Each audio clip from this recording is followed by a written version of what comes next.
Hi friends, welcome to my channel. ఈరోజు special boiled egg fry. ఈ curry చాలా టేస్టీగా ఉంటుంది. నా స్టైల్లో ఈ కర్రీ మీరు కూడా ట్రై చేయండి. మళ్ళీ మళ్ళీ ఇలాగే చేసుకొని తింటారు. ప్రాసెస్ ఏంటో ఇప్పుడు ఈ వీడియోలో చూసేద్దాం. ముందుగా స్టవ్ ఆన్ చేసుకొని ఆయిల్ పోసుకొని వేడయ్యాక ముందుగానే 20 నిమిషాల పాటు మీడియం ఫ్లేమ్ పైన ఉడకబెట్టుకున్న 4 ఎగ్స్ని ఆయిల్లో వేసుకొని చక్కగా ఫ్రై చేసుకొని ఒక ప్లేట్లో తీసుకోవాలి. అదే ఆయిల్లో 3 ఇలాచీలు, 2 లవంగాలు, 2 చెక్క వేసుకొని చిన్న చిన్న ముక్కలుగా కట్ చేసుకున్న ఉల్లిపాయ ముక్కలను, ఉల్లి ఆకును వేసుకొని చక్కగా ఫ్రై చేసుకోవాలి.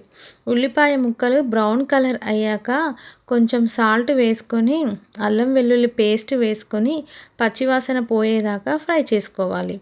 పచ్చివాసన పోయిన తర్వాత 1/2 స్పూన్ పసుపు వేసుకొని బాగా కలుపుకోవాలి.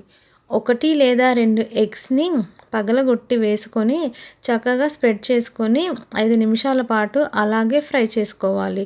ఫ్రై చేసుకున్న తర్వాత మరొక వైపు తిప్పుకోవాలి.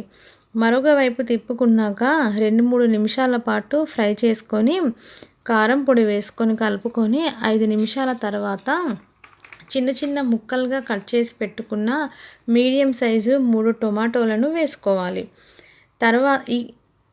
ఈ టైంలో మళ్ళీ 1 స్పూన్ కారం వేసుకొని బాగా కలుపుకొని టేస్ట్కు తగినంత సాల్ట్ వేసుకొని కలుపుకోవాలి.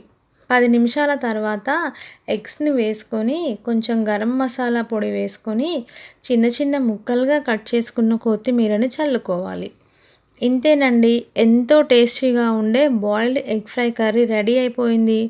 మీరు కూడా ట్రై చేసి మీకు ఎలా వచ్చిందో నాకు కామెంట్ బాక్స్లో కామెంట్ చేసి చెప్పండి. మరొక మంచి రెసిపీతో మళ్ళీ కలుద్దాం.